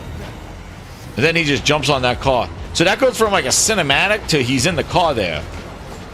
Well, he goes from a cinematic. That car just whips around and he jumps in it. He tossed that car.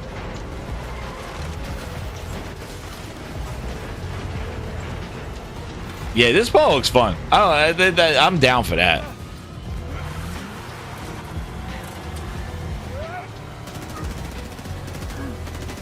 But I'd say IO is doing it. Like they're doing a very, you know. Well, did IO work with? No, they didn't work with Crystal Dynamics, right? With Tomb Raider, did they? I don't think so, right? IO always did a Hitman, and they did and IO did who was the other game? It was what the hell was it? Deus Ex, right? And they do Deus Ex. I don't think IO worked with Tomb Raider, right? Okay, 009. You're next. Yeah, this is a new Bond, Ron.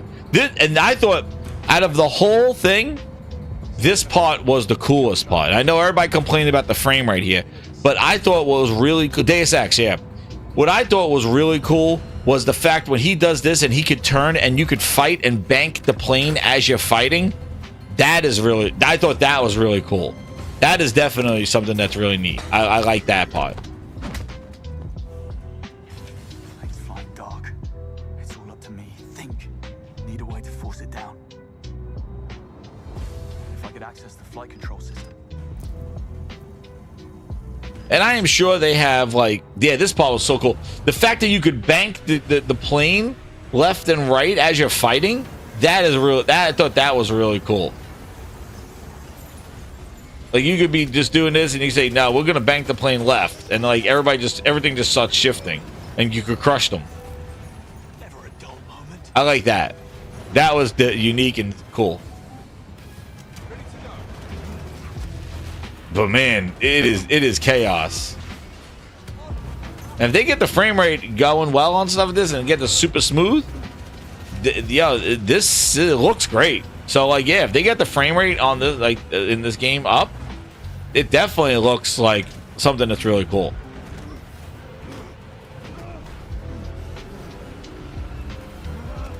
And it looks pretty damn epic. Oh, it looks pretty cool.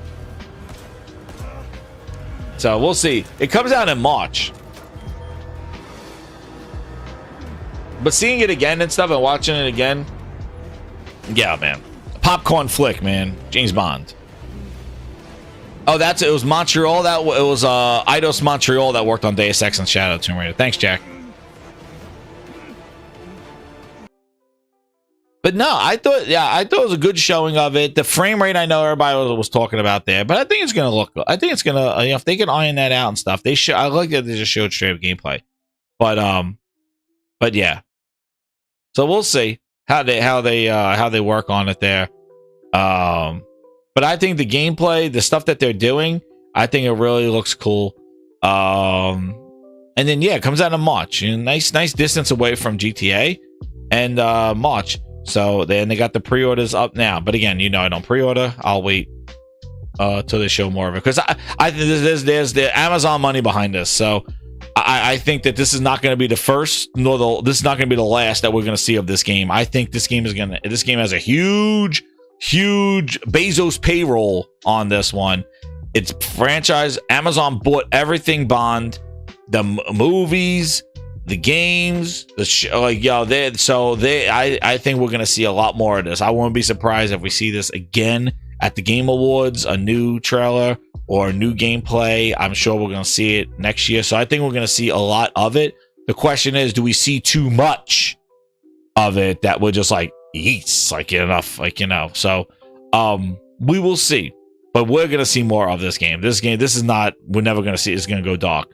This is Bezos money. This is Amazon money on this thing. This is big. And yeah, I think it looks good. I like it. It looks good to me. And I like how the game was shown. I think we need more of that. Just show the straight up gameplay. Let the game story do the talking, and I think that's great. But the car chase definitely was the low point, and and I want to see more interaction if Hitman style is in there. But the car chase definitely was weak, and I thought that Bond, the car chases and things like that, I definitely think that was it could have been a tutorial on it. Like maybe as you're playing it for the first time, it's kind of showing you the controls of the car, because that's what it kind of looked like. It looked like a tutorial. This is the first mission, so maybe and obviously. Just going into the plane, like the stuff that there is, like he was chasing down, he was driving that thing too. So but yeah, no, I think it's definitely looks good. I think definitely it's something that I'm interested in. It looks good on there. Where I'll get it, we'll see on that one. But that was running on the PlayStation as a state of play.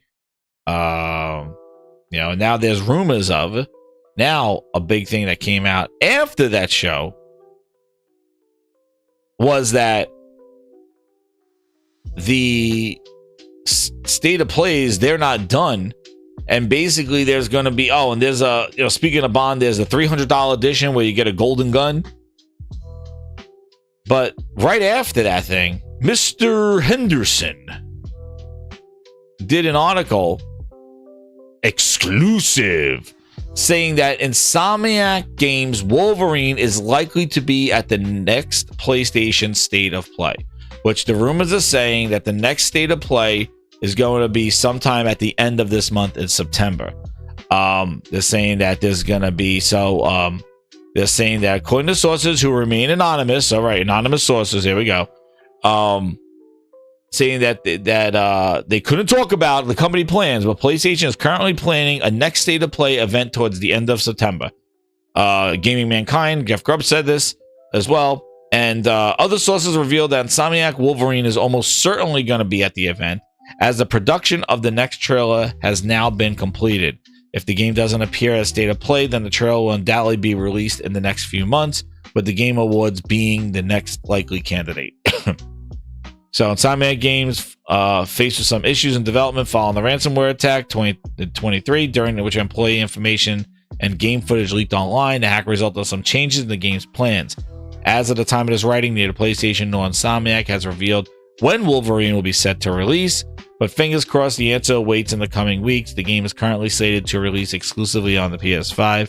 As for when the next State of Play could be, remains to be seen, but it's likely to feature Bungie's upcoming marathon game, which they said is going to be the first quarter. So, yeah, so that's going to be at least by March. And a new Metroidvania God of War. Insider Gaming has good authority. A mainline title is also in the works. So a new God of War as well. Phantom Blade Zero, and possibly even Naughty Dog's Intergalactic. If that State of Play is at the end of September, then we'll see a deeper dive in Ghost of Yotei. Yo, we've been talking about State of Plays, but let me tell you something. That needs to happen. Like I'm telling you now, like what they're saying right here, I think that needs to happen. Like Sony needs to have a State of Play, Show like the last hurrah of Ghosts of Yotei. Get ready for it.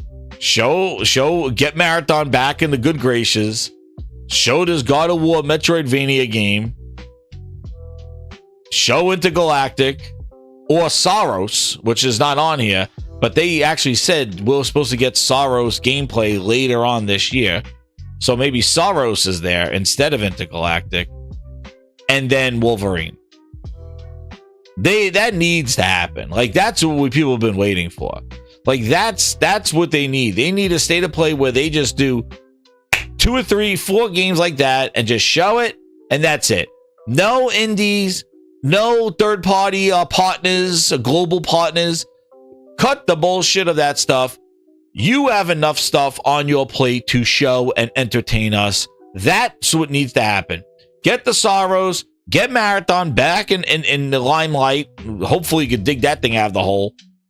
Show some Metroidvania God of War coming early next year. Show the Wolverine. And put on a Ghost of Yotei for good luck. There you go. Needs to happen. And where's my Venom DLC? Insomniac, where is it?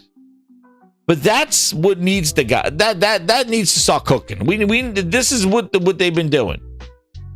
And the TG and the Game Awards. The Game Awards, but also they're gonna be at Tokyo Game Show. But this is what they need to be doing. So if it's at the end of September, Ghost of Yotei comes out October 2nd. It would be a final push for Ghost of Yotei, and also show what's coming next. Because after Ghost, we don't have any kind of windows or dates. We just know 2026 for some of these games. So it's time. Like they gotta do it after a while. Like, they can't keep going dark the whole time. Like they gotta show this shit. So I'm for it. And I think that's exactly the bolt that they need. Like, I think they need that push going into the holiday season. The price of their console is up. And they know, we're going into GTA 6 next year. And, this is the big rush of a bunch of games. It's great to show what's coming. So, if that's what they're cooking, if we're going to see a Wolverine, because it possibly comes out next year, we get a Saros and Wolverine next year. Hey, man. With some yellow plates. Ooh, some yellow plates for your Pro. Ooh, how would that be? Some yellow Wolverine plates with the blades, and that the middle blade is like the Pro, that like the black line on the Pro, like the grill on the Pro. Ooh. So, well, again, Insomniac. And this is the thing, like Insomniac cooking, but man, show what everybody else is doing, man. Show what everybody else is doing. Insomniac can't be carrying the torch of the entire generation. We got Insomniac, Wolverine, maybe a DLC. We need to see more from everybody else. Like, what are they doing? Media Molecule. Then I don't know what the hell they're doing. And then also this came out today. This was pretty hot off the presses here. Where is it? Here. Studio Bend is now hiring an experience with multiplayer game development. Uh-oh. Where's Shaggy? Where's Shaggy in there? We're back. Like zoinks. Like, this got to be SOCOM. This got to be Siphon Filter, right? Is that what we're talking about? I don't know. But whatever they show, I just think they gotta show. They got that's the thing. Like, they have a lot in their first party with their studios, with their stuff, that they could just host a brief show to show what they're working on. And I'm not saying they're gonna show 30 minutes of gameplay or some of the stuff, but at least give some sort of, these studios have been so quiet for all these years, and it's been like nobody knows what's going on with them, and all you hear about is the cancellations and the shutdowns. We're canceling games that we didn't even know existed. Hell, show us games then. So we'll see, how it is. And yeah, everybody's gonna nobody's ever gonna be happy. But I can tell you, for me, I want to see what's doing. I feel like they've just been avoiding it, and it's like all these. We're gonna partner with this one, our third party partners, and this one. It's like, all right, okay, but we know what we're coming here for. So let's see what's cooking. But this was very interesting though. Demonstrate in senior leadership.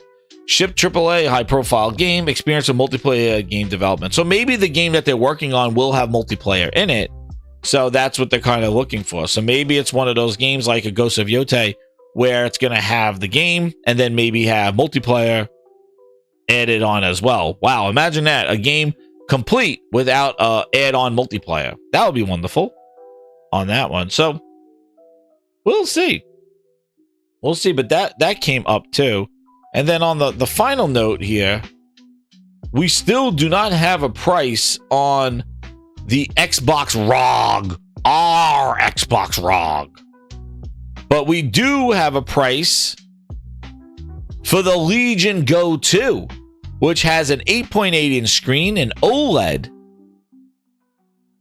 and detachable controllers. And it's coming out in October. Remember when we spoke about the competition? ROG Ally X is going to have competition. The Legion Go handheld. Oh, I got clicked on the wrong one here. This one I want to click on. The official Legion Go, which I had the Legion Go, the original one. It was a beast of a machine. Pretty cool. Detachable controllers. But it's big. And it has switch control like. But it has an 8.8-inch screen, so it's like an almost 2 inches bigger, than the Xbox ROG X Ally. It has an OLED screen, and they finally went to landscape mode and not doing portrait, which the first Legion Go did.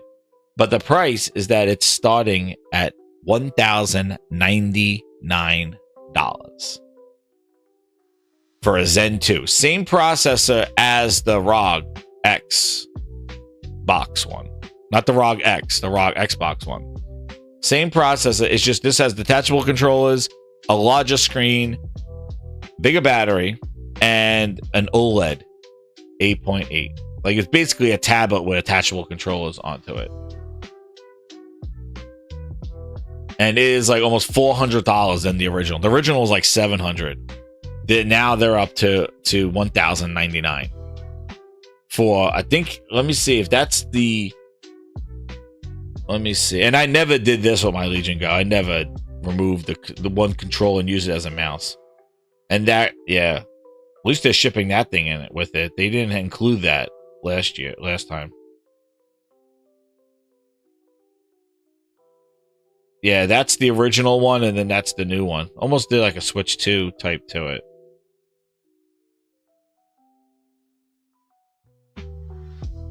Better kickstand on there. They still put the speakers on the top. They had the worst speakers on the Legion Go, the first one.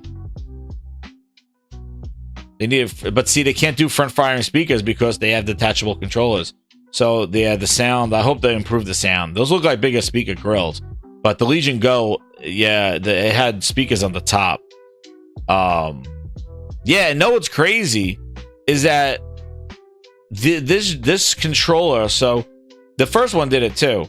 But this controller comes off, and then it comes with this little plastic disc, and you put it in there, and you could use it like a joystick. You could use it like a mouse. So basically, you could play with a keyboard and use the second half as a mouse thing. I never did that, but it had the ability. It's like a mouse pointer at the bottom, and you got to hold it like a joystick. And then the buttons on it here, you'll see there were a lot of stray buttons on here, like you could see like there's all buttons on the handheld on the side here, because when you use it in mouse mode, it's like almost like a doing like that. It's pretty cool. It is big. Let me just see. It's an 8.8-inch OLED, which is incredible. That's big. It's bigger than the Steam Deck there. It has 144 hertz variable refresh rate. Yeah, this thing is really jacked up. It is awesome. Like the hardware is good. The problem is that the processor inside really is not much better than the previous one. But the hardware is a big upgrade than what the other one is. So the Zen 2 Extreme chip is not really a huge update from the Zen 1. And they picked a lower resolution than the other one. But look at the starting price, man. 700 of the Legion Go with the same size screen with a higher resolution, and it went to 144 hertz. Now they're at 1,099. They're at a 74 watt battery, not an 80 watt. Yeah, I'm telling you, an 8.8 OLED. Know what I used to do with my Legion Go? You pop off the controllers and you just have like a little 8.8 inch Windows tablet, even though Windows sucks on a tablet. But to watch a movie on, it's like a little mini iPad, little Windows tablet. You take off the controllers. That was always the cool thing about it, like where the ROG and the MSI Core, those controllers are on there. This thing, you could pop off those controllers and just kind of have this little stand, and you just have a little tablet. The other cool thing with it, I always did, was I popped off the controllers, plugged the tablet into the TV, and then sat back and used this remotely, which is really cool that you can't do with other handhelds. But yeah, and the other thing is the weight. Oh crap, the Legion Go was heavy at 1.8 pounds, 1.9. This one is 2.38 pounds. Damn, that is not hose. That is heavy. That is. I can go directly. That's some big balls right there. That is heavy. That's tough to hold that in your hand, man. Because I know holding the original Legion Go 1.8 pounds was a beast. Almost 2.5 pounds in a handheld. That's big. Pause. And they're not doing an 80 watt outlet. They only do a 74 watt. And that sucks too. $10 for 16 gigabytes of RAM. Now you want at least 32. Z2 Extreme. Oh shit! Wait a second. So does that mean the Z Extreme is like $1,100? Oh shit! Oh man! No! Wow! So the Legion 2 with the Z2 is $10.99, but the Z2 Extreme is $11.99. Holy shit on me! Yo! I'd have to go back. And I got the MSI Core AI, which was $900, and went up to $1,000 because of the increase of the price, the tariff shit. Dude, that is crazy. So if the ROG comes in at $900, but it is a 7-inch screen, man, and it is not OLED. So, like, yeah, and it doesn't have all this detachable stuff. But man, we are in different prices, man. These are not these are like I said before. This whole handheld thing is awesome, but this is like the new laptops. Like that's what this stuff is. Like this is laptop world now. You add your desktops, laptops, and now you have your handhelds. Like this is just another version of PCs. It's like you go from, that's crazy, dude. That is a lot. That's a lot. Yeah, no, these things are not flying off anybody's shelf. And also too, with the once people start seeing the because you gotta realize, like, this is not that's what I mean. Like even the ROG Ally, like you're talking about, this is not attracting a person who buys a $400-$500 console. Like this is serious business. This is like, you know, if you already have a gaming PC and you want to take your shit on the go, like I don't know if these are not entry prices. Like this is not an entry. That's crazy, man. Because I know I had them. I have the MSI one for $1,000. I had that one. It has an 8-inch screen because I could not deal with the 7-inch screen of the Asus ROG. Like I had it and I got rid of it. I returned it because I did not like the 7-inch screen. Not for $1,000. I'm not playing on a 7-inch screen for $1,000. I'm like, you give me an 8-inch screen that that is better that I could use. So like I prefer 8 inches. The 7-inch screen is too small. And it's the same price. So I'm not doing that stuff. And the thing is I like the MSI Core in the sense that it uses Intel, and Intel it's showing better performance with their stuff over the AMD ones. But anyway, it's a whole different world, Grind. It's like if you're sitting there going, you know what, don't go get an Xbox. You should go get a ROG Ally X at $1,000. Yo, you're introducing somebody to a brand new world. Like they are not equivalents. They are not. It is not even like an accessory, like how the Portal is to the PlayStation. These things are their own thing. Like this is like its own thing. That's why the Steam Deck was so cool, because it had a decent price of $500-$600, and it was like, take your Steam library on the go. It was almost that Portal effect, which was nice. That's right, Aaron. Pause. Major pause. But like it was that kind of take your library on the go. That's why I got the Steam Deck, because it was like, oh, all those games I play on Steam, I don't feel like sitting on my computer and playing them. It would be cool to sit on the couch and play the games. I'm telling you, playing Silk Song on it was like really awesome. And those games, even playing like Assassin's Creed on there, just getting some progress in there. I use it for emulation, which is awesome, having like thousands of games at hand. I even use it to stream the Portal, the PlayStation games on it, and all that is there in one device that I could take with me. That's why I really like it. It is like a Swiss Army knife of gaming. So that's why I like the handhelds. But no way am I going to sit here and be like, yo, you play on a console? Oh, yeah, man, go get one of these things. This is the future. That's some horseshit. That's some no. This is something different. That's why I see the Steam Deck as being like something to take on the go. You're taking, your library on the go. And it's at that price where it can be kind of an accessory to your gaming PC or your gaming laptop, or even, casual game stuff like that. But this is getting crazy with these handhelds, man. And what's crazier is that these handhelds came out. And what I think is going to happen, and this is what I'm thinking, and I think Asus is going to do the same thing. I think that the whole point is kind of introducing sort of like the Pro or the Switch 2, and you're going to kind of continue selling the Switch 1 as sort of like the poor man's version. Of like, hey, well, if you don't want to spend the $1,100 to get into it, we'll have a Legion Go sitting there at nice $500. So get last year's edition, and that will get you ready, and you could build your library. And I think a lot of them, Asus, Legion, because you got to remember, those are OEMs. They make their money on the hardware. They're not like, okay, eradicate the Legion Go, eradicate the ROG 1, eradicate the previous gens. We want to move everybody to the Legion Go 2. They don't give a shit. They just want to sell their hardware. So they're going to just flood the market with like, well, we got the last year's version, you got this year's version, and you could buy whatever you want, and we're going to sell them simultaneously. Just like they do with all different versions of laptops. It's like, well, here's the one with not all the specs, here's one with the high specs, and they just have them all out there as like options. And I think that's why these prices are so high. Like, they're not looking for the Legion Go 2 to replace the Legion Go, and they got to price it accordingly at $700. There like, no, the Legion Go 2 is like the pro sequel, and we'll just keep this other one out there here. Exactly. There's no there's no they're just selling hardware. There's no like, oh, we got to get this hardware out to migrate people to the Legion Go 2. That's why when you look at the ROG Ally X, our Xbox Handheld? Yeah. Like, you're not going to see a lot of people. They're going to want to know, should I upgrade and sell what I got already? But it's not going to be like they want everybody to migrate to this new handheld.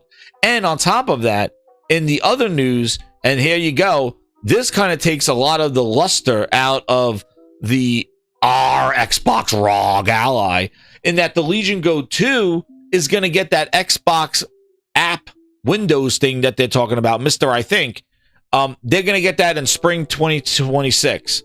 So in the spring, they're going to get the Xbox app full screen experience there. So like I said before, that whole Xbox ROG, ball washing session, our Xbox and all this other shit, the whole nuance of it, the being like, oh, well, the Xbox OS and it's this and they're working so close together, and Mr. I think is sitting there gaming Gandalf. Xbox Gandalf says, thou shalt not.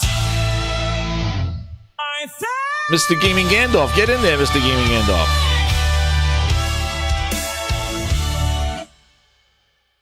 It's coming to all the devices anyway. So the urgency to go run out and say, and you want to know what? As advice, it probably is going to run better and have a lot more features on it on the Legion Go 2, because it'll be beta tested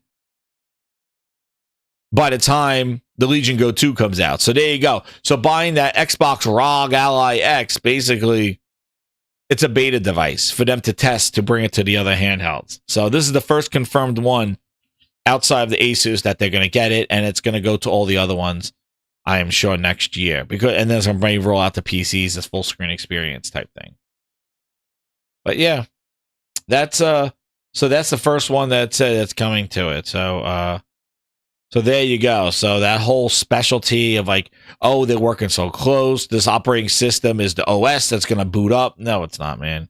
It's an update probably to the Xbox app. That's probably what it is. That's probably what it is. And that app will get the update and the Windows update with it in spring. So Legion Go 2 is getting all the features of the Xbox ROG Ally X, except it doesn't have the Xbox button and the love handles. But there you go. Wonderful. Exciting. But yeah. But we're in a whole new world, dude, of prices and hardware and stuff like that. It is definitely something that's interesting. And then Steam, we'll talk about it again. I'll come back and we'll talk about the Steam stuff that's coming. You know, Steam did some Steamworks stuff, and looking at trying Steam is trying to migrate these things as well. And you know, and that's the thing. Like you put Steam OS on any of these devices that are coming out, and you're going to get better performance, better battery life, and a fully optimized handheld experience with Steam big picture. Like everything that Microsoft is trying to catch up to do with their app. And I can tell you right now, their app still sucks. Like I use the one I have the handheld, and I use the Xbox with the I tried out the whole Xbox Insiders Edition, and it's still like all you're doing is moving a mouse cursor across a screen. Like you move it, like it's like you guys, you know how you do when you're looking at Steam OS and stuff like that, and you're using a controller, and even on your PlayStation or even on your Xbox, like you're moving your controller and you're selecting things. When you do it in the Xbox app, like you're just moving a white box around every selectable item. Like it feels so janky, and it feels like you're basically, you know, you're moving a cursor, you're moving like selecting boxes around a website. Like, you know how you take a controller or just go to a website and use the arrow keys, like, you know, highlight some selectable item and use arrow keys, and it just kind of just like you're just moving around to different selectable areas. Like that's what it feels like. It does not feel like a genuine console controller led thing. It basically is just that the analog stick now is moving a selectable box across all selectable things. So it's very annoying. So like when you want to close out on something, instead of hitting B and getting out, you got to move the selectable box to minimize. Oh, and then X, then hit A. Like, you know what I mean? Like that's not what you want to do in this optimized handheld experience. So they have a lot of work to do in the full screen experience, because it really, and you can even see with the people handheld using it, they were taking their hand off the controller and using the touchscreen, which kind of defeats the purpose of what they're trying to do, is that they're trying to make it a fully control-friendly navigation. And yeah, not working like that. So we will see. But those are just a couple of hot topics for the end of the week, Grinders. I want to make sure I got a show out there. So definitely hit that like button and share it out. So I'll be, maybe I'll do some streaming over the weekend. But I want to thank everybody for coming through. Hit that like button and share it out, everyone. Thank you for the VIPs. Thank you for the chats. And hit that like button, Grinders. And then we'll come back here on the Gaming Grindhouse on Monday. But just keep it locked here and subscribe, because we're going to be doing probably some Gaming Grind, some streams with the community, and having a grand old time. Also, too, I'll put some questions out there for you guys to ask when we go live on Monday for the Gaming Grindhouse. And I might have a guest on there too. So Grinders, hit that like button. Thank you again. Have a great weekend. Game time, playing Silk Song, play some Helldivers, play some Chronos. I'm gonna get that because I'm in the mood for some horror game. Get some of that, and we'll be cooking. So keep it right here, locked to the Gaming Grindhouse. 3,100 subs and growing, and we're ready to cook. And thank you again for all the support. I'm gonna give you a good Grindhouse classic song, and here we go. Good night, everybody.